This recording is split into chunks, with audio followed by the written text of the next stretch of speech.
Okay, so I have a three-pronged approach to cervical back pain.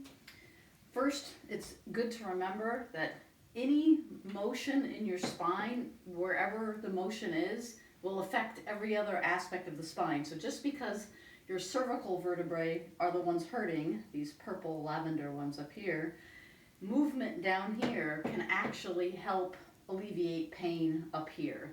And usually the cause of the pain is lack of movement. So the more you can move your whole spine in different ways, it will relax all the erector spinae muscles.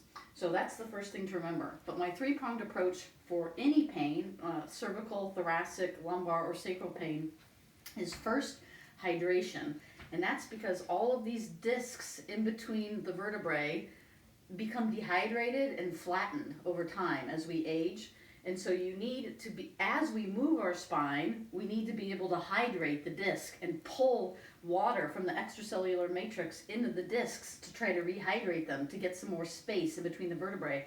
And so having adequate hydration is not one prong of the approach. Number two is vitamin C, because vitamin C is the precursor to creating collagen in your body. So it's what the discs need to repair. So you need to have a lot of vitamin C in your body. So when those discs pull in the water, they also have the cofactors they need to rebuild a degenerated disc, a flattened disc.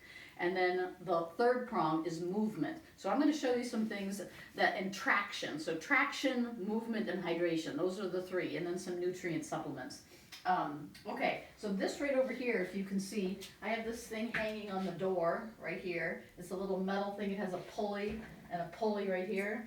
And basically you can sit on a chair and put your head inside the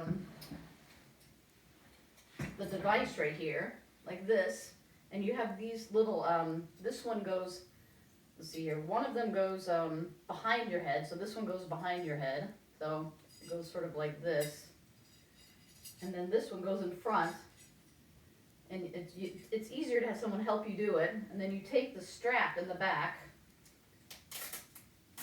and you put it on the front right here, and then the same here, you take the strap on the back and put it on the front.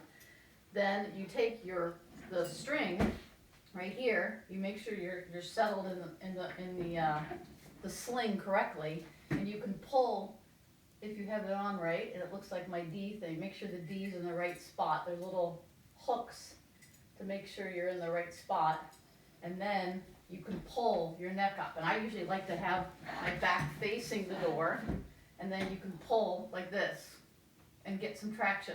And there are weights you can also put, so I'll show you, but some people don't want to pull with their arms, so they'll put a weight. So you can use a water bottle weight, and you can hang that on the weight, and you can get bigger bags like this one that you hang on the pulley too, and then you can just sit there while you get traction.